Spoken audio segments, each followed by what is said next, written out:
Welcome to Reality with GP. Before the show starts, a few ground rules need to be said. Number 1, if you're a prominent YouTuber and you admire GP's editing style, add to GP directly about how he does his editing. Number 2, prominent YouTubers must do a reaction video to GP's latest upload to learn his editing techniques for free. Number 3, people who are emotionally sensitive to cold, hard truth, you don't belong here, so get the fuck on somewhere right now.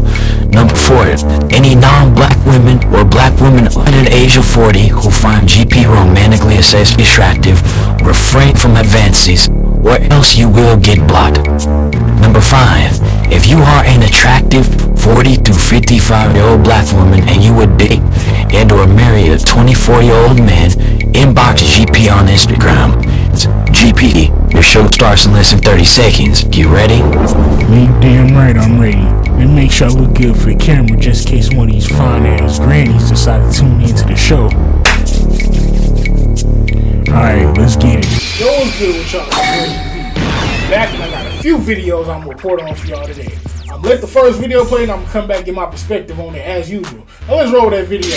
Everybody talking about did it sick, did it dead. Yeah, did it sick. But some of y'all got family members that sick too. Uncle trying to mess with his own niece. Auntie trying to mess with her own cousin. What goes on in the house stays in the house. Y'all will be surprised if you find out who your brother or cousin really is. Who your daddy really is. The true word now. Alright. The statements from the guy in that video were 100% accurate. But unfortunately, most people don't realize the truth about these individuals from hearing about it. Most times people only see these sick individuals for who they are after that person does something sick to them. Now allow me to give a brief example and expound on what I mean by that. You have men and women out here who are married to someone like Diddy. Some of the most conniving, underhanded, and untrustworthy people are highly convincing, charming, and deceptive, which oftentimes makes genuine, good-hearted people end up being emotionally destroyed by these individuals. Now a lot of y'all prominent creators out here that want to complain about the so-called angry black women, y'all wrong for that. I say that because women are hardwired to react on emotion, and you never know what level of turmoil they've endured that has gotten some of them to a point of bitterness and anger, which is why anyone can vent to me without fear of judgment and a guarantee that whatever they share will stay between me and them. Now on to location in the next video. Now let's get into the second video. Chosen ones find out everything. People with the supreme spiritual eye are very observant and attentive. We notice everything: subliminal disses, change energy, different voice tone, body language. It is impossible to hide anything from us. We can even sense that your energy is off through text or social media. I would say the statements that I made were 100% accurate. Allow me to briefly expound on what I mean by that. Now, he was writing a statement that we're very observant and people can't hide anything from us. I say that because I can always just sense some bullshit. At one point in time, I was the type to try to alert a person when they're falling into some bullshit, but nowadays I just choose not to call it out when I spot it.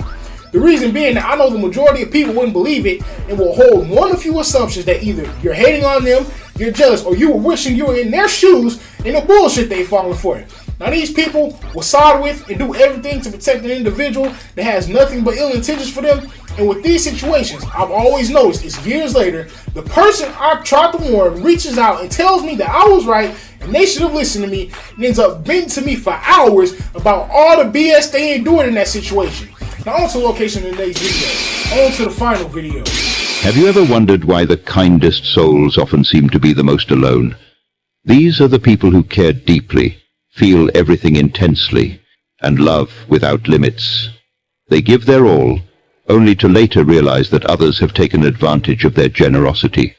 Their kindness is mistaken for weakness, and after being hurt time and time again, they retreat into isolation.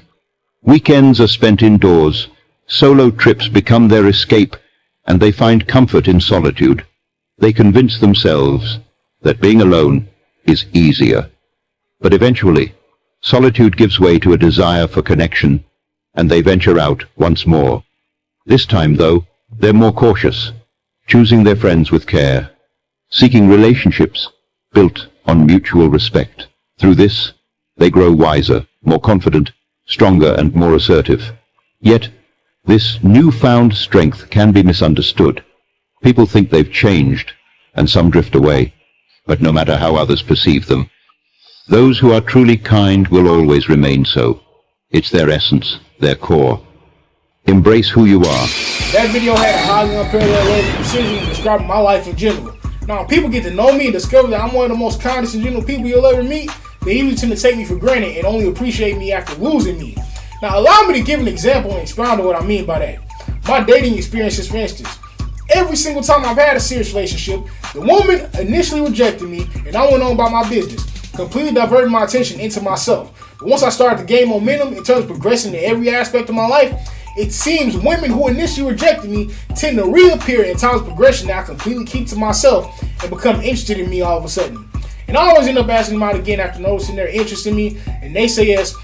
Then after actually dating me and being completely spoiled from my over-the-top romance, flattery, and affection within the relationship, they lost interest, saying it was on account of me being too nice, but still want to sleep with me after they left.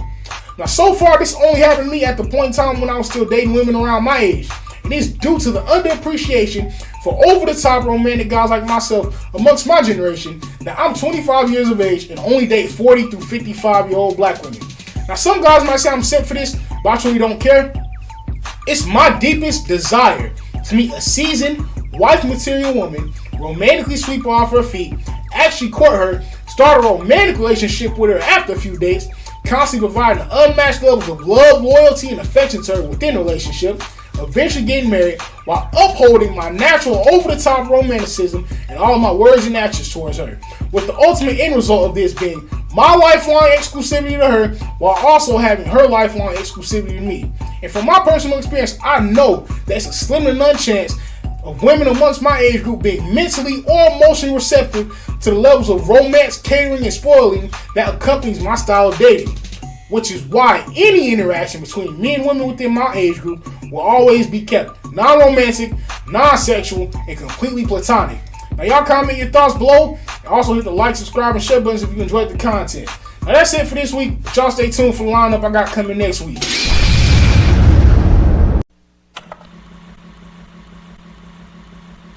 If you enjoyed the show, be sure to follow the instructions right below me, unless you're illiterate. In the case that you're illiterate, go learn to read before tuning back into the show. This show is for fully literate adults only. I'll see you guys in the next video. Till next time.